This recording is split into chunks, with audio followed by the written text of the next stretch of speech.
Well, today's gonna be a different segment because we are going to play Kingdom Hearts Chains of Memories.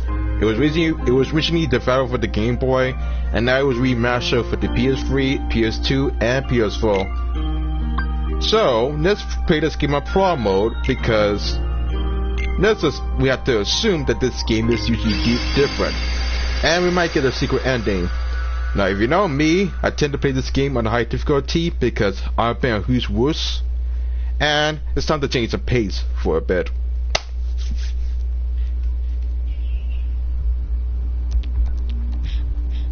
Yeah. Always the same music.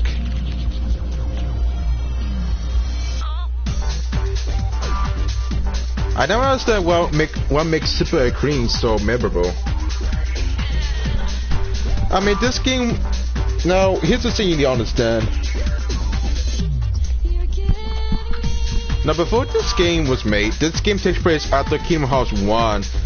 So apparently, when the PS2 version came out, they used the same engine of Kingdom Hearts 1 and thus implement the same mechanics. Now, as I said, this game was originally for the Game Boy. Back in 2004, this game, I think it was in November 7, this game was released for the Game Boy when the Game Boy Advance was kind of popular. And this was the time when the Game Boy was kind of relevant back in the day.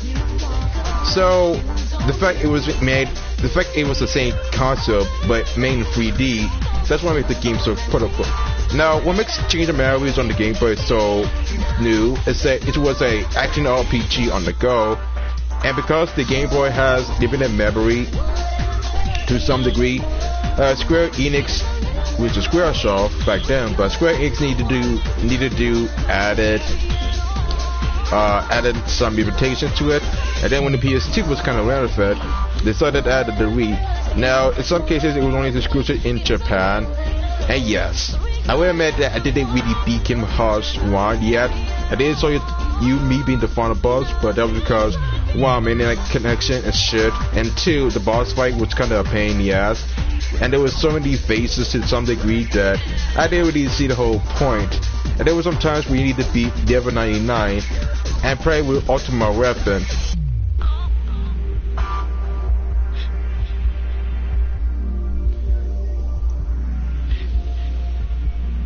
And I understand the fact that I would rather just skip the series and just play it. As I said, I will make a part 14 of Kingdom Hearts 1 once I get to level 99.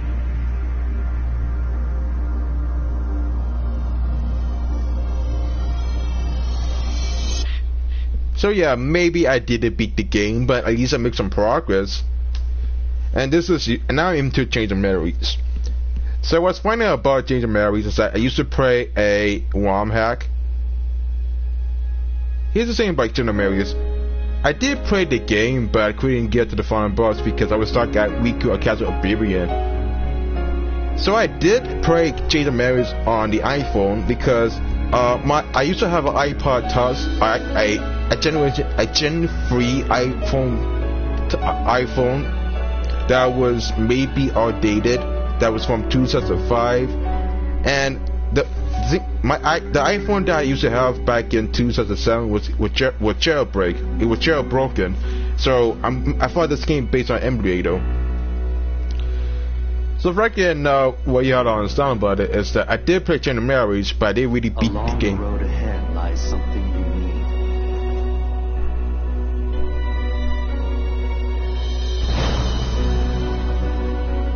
However, in order to claim it, you must lose something that is dear to you.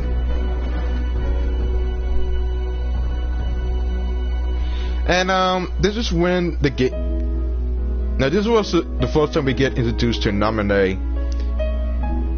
And pretty much when Naminé was first introduced, people were going apeshit over her.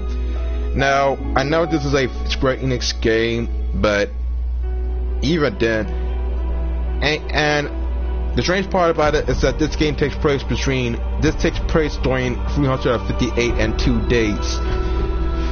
So I'm not sure how the secret ending works, but if you beat the game the first time, you get to play as Riku. I don't know how that works, but Take it from me.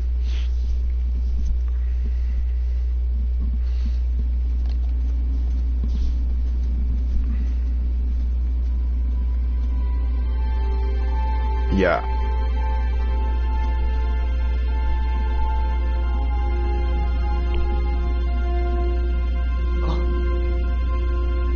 Oh, so the force acting is kind of different.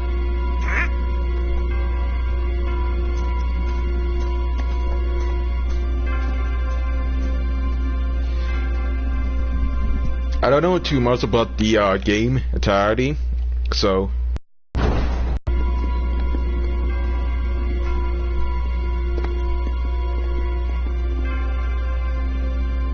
yeah.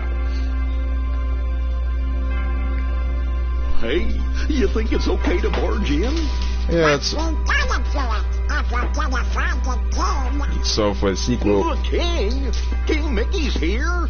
Yeah. Something just told me he'd be here, okay? Really? Hey.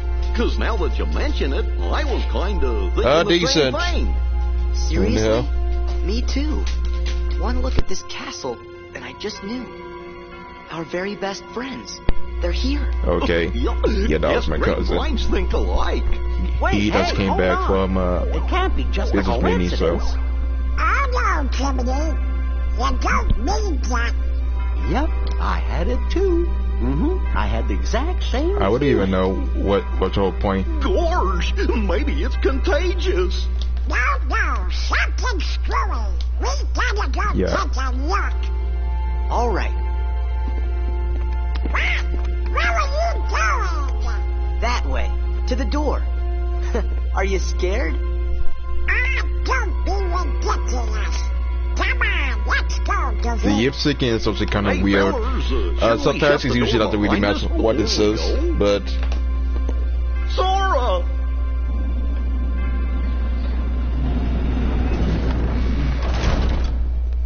That's it. Who are you? Yes.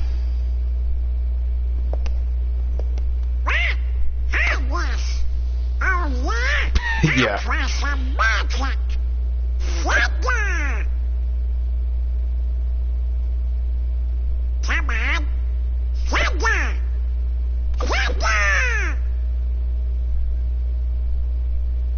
Thunder. Come on. Thunder. Fire.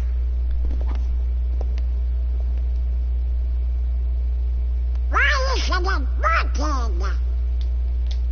I should think it's obvious.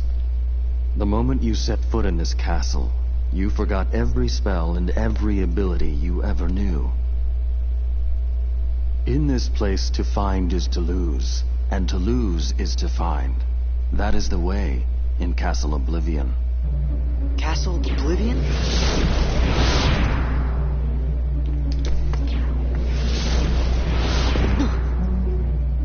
Here you will meet people that you have known in the past, and you will meet people you miss. I miss? yeah. Riku! You mean Riku's here? Oh boy. But what you want is to find him. So this is Mariusha to some degree.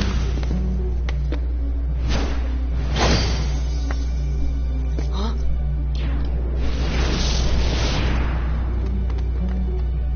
What'd you do? I merely sampled your memories, and from them, I made this. To reunite with those you hold dear. What's this? A card? It is a promise for the reunion you seek. Yeah. Hold the card to open the door, and beyond it a new world. Proceed, Sora. Yeah, so I might have to To grind. lose and claim anew. Or to claim anew, only to lose.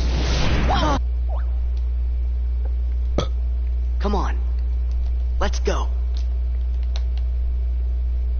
There were some times where I didn't really care so much about it, but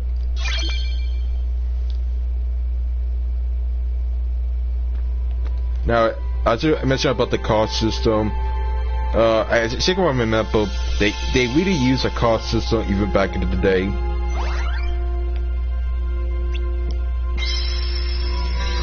And pretty much I managed to get to the end of the boss battle, so I'm pretty sure you get a G-Myth for beating the game in promo, so we'll the hose dry. There was no critical mode, or at least I'm assuming.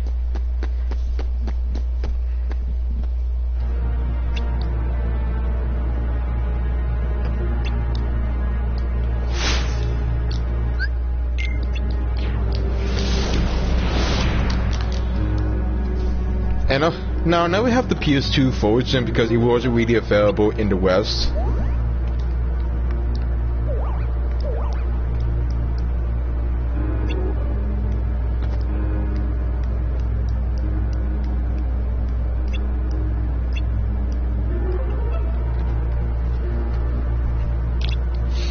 Yeah.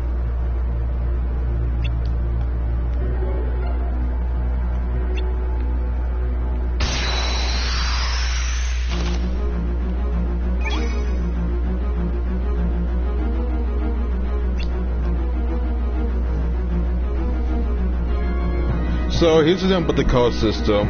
It's kind of relevant to the mobile game, to Union Cross.